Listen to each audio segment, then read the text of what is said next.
Hi, welcome to LB0 Fox Indian Norwegian Adventures, and I'm out here doing a PODA on a relatively windy day.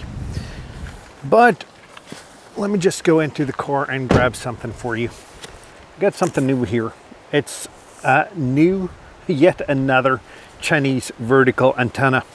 This time it's the MA-12, and I've been playing around with this for a couple of weeks now, and I want to show you what it's like and try and do an activation with it together with you guys and see if it's actually worth the money. So first of all, let's open her up and take a look on what's inside. And first of all, the MA-12 comes in this relatively semi-hard shell case. It's not unlike the JPC-12 that also comes in its own case. Different from the GP2 antenna I tested about 6 months ago here. But if we look inside here, first of all, we have 4 radials here on a relatively nice winder. All 4 on one winder, banana plugs on the end. We'll get back to that.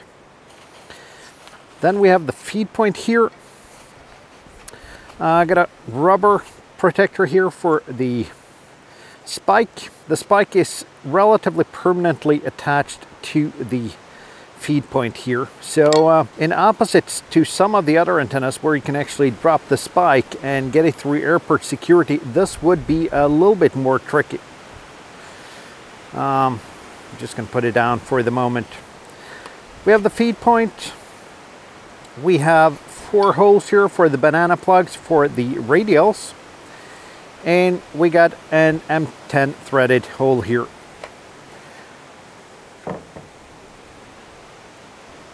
Next up, we have the bottom section. Red or blue, depending on the color you choose. I'll leave an affiliate link down below for this antenna. Not much to say on that. It's rugged, it's nice, and it helps actually to push the feed point into the ground where ground conditions are a little bit tough.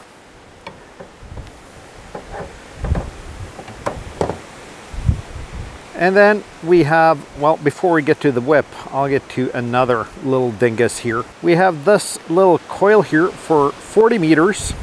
Really nice, really well done, well machined. Everything looks nice here, and it comes in a little bit of a bag here. And what I like about this case for the antenna is that everything has its place here. Whether it's the coil, it's the feed point, or it's the whip that we're going to take a look at now.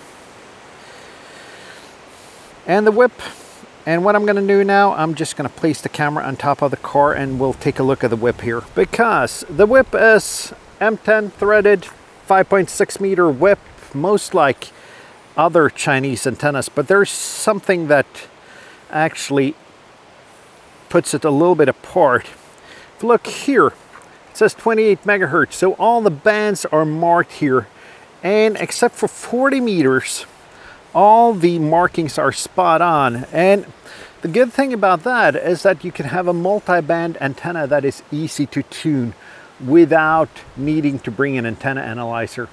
I've actually forgotten my analyzer in a couple of steps here, and it still helps. So what do you say?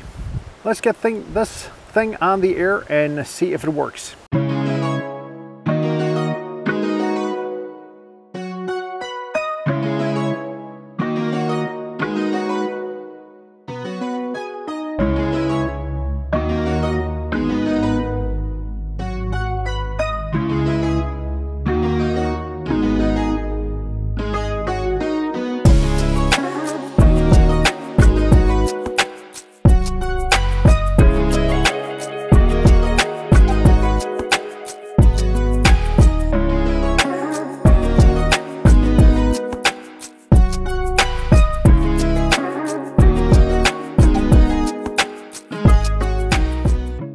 And just like that, we have the antenna set up. So let's take a look at it before we hook the coax up.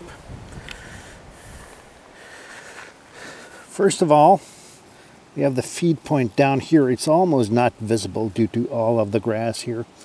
moves up through the bottom section here and then onto the whip.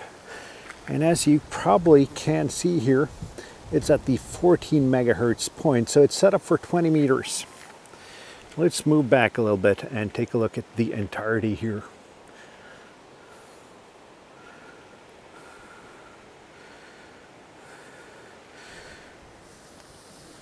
And finally, we have the radials going back to the feed point here and just connected with the banana plugs, as you could see. And it's always fun when you do these kind of things, when you set up radio in public and might even film though. There's a guy in a BMW in front of me, and I'm going to turn the camera around pretty soon, and he just keeps staring. And another woman that just walked past also stared a lot. And I don't really get that, because when I grew up, I was taught that it was much better to ask than to stare. And it doesn't seem like people actually live by that anymore. So let's take a look at the station setup. And if you look in front of me there, the BMW's there. He's not looking out now. And actually to steer, he's got to turn around and put his head out of the car. So it's pretty obvious that he steers. Radio of the day, the IC706 Mark II-G. Seems to be a pretty popular ham tuber radio. I just saw Scout 75 Shane also had a radio like this, 706 Mark II-G. And I know the light is coming towards it, so you can't really see it well, but trust me, this is the 706 Mark II-G. And I'm all set up, ready to spot myself here. So I'm going to spot myself. I'm going to call. I'm going to show you every QSO. I'm going to show you, let's say 2 QSOs, maybe 3 if there are any good ones. And then we'll be back and I'll draw some conclusions on the MA-12 and tell you what I like about it and what I don't like about it. And as I said, there'll be an affiliate link down below if you want to purchase this antenna. So let's go ahead, start calling and see what happens. Delta Hotel 3, Tango Kilo. Delta Hotel 3, Tango Kilo. Thank you, Thomas. You are 5-9, over. Thank you, Martin. You're also 5-9. Thank you very much for track activation and wish you good luck, 73. Sierra Oscar 6, Mike Zulu. Sierra Oscar 6, Mike Zulu. Thank you, 5-7, 5-7, Mirek. Thank you, 5-9. Thank you, 73. Thank you, 73. So, it's time to conclude a little bit though. What do I think about the MA-12? Well, first of all, let's conclude on the activation here. Like many activations this summer, it has started slow, really slow, and really tricky actually. But then it sometimes picks up, and it picks up a lot, and you get some really huge pileups. And this activation lasted for, let's see, 22 minutes, got 30 in the log, and that's a pace of 84 QSOs per hour, which is really good band conditions considering, because band conditions are terrible today.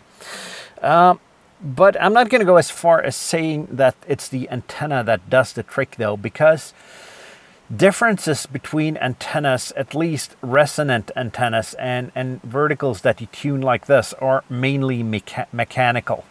The RF part is relatively the same regarding if you choose this antenna or another vertical, but the build quality might vary and the packaging might vary. I did have some common mode issues today, and that's just due to poor ground conductivity in the place I am. I'm right by the sea, but I'm in an old rock quarry, and there's not a lot of conductivity in the ground here. And just having 4 radials is probably a little bit too little for an activation like this. But that's also an issue of every vertical antenna. If the ground conductivity isn't really good, you'll also struggle with common mode and SWR issues. So that's not an issue of this antenna. Any antenna would have given me the same results here. I think a common mode choke, if I had remembered to bring one, would have helped. Nonetheless though, back to this antenna, the MA-12.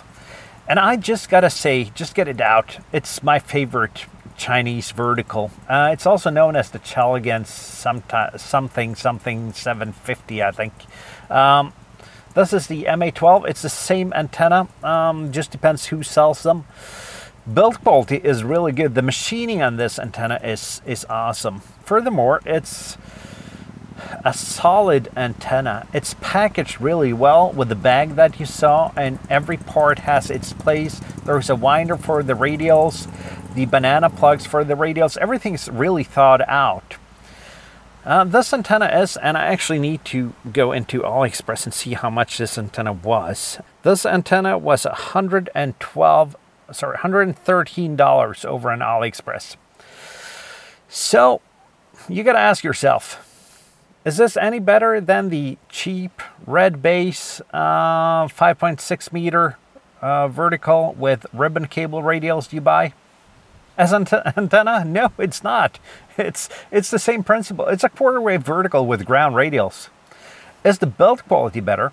I haven't looked at those really cheap red base antennas, but I'm going to dare to say yes. The build quality on this one is probably on the top side of any of the portable antennas I've had, no matter if it's a American-made antenna or if it's a Chinese-made antenna. Build quality is excellent. So what it comes down to with the vertical antennas like this is pretty much build quality and material selection.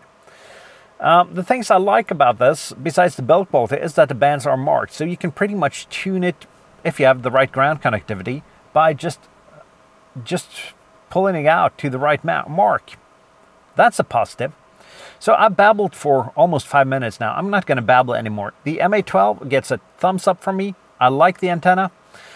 So I'm just going to say, give it a thumbs up if you like this video. If you didn't like it and watched this far, thumbs down. Leave a comment down below and do consider subscribing. And that's all for now. See you down the bands. See you in my next video. 7-3, my friends.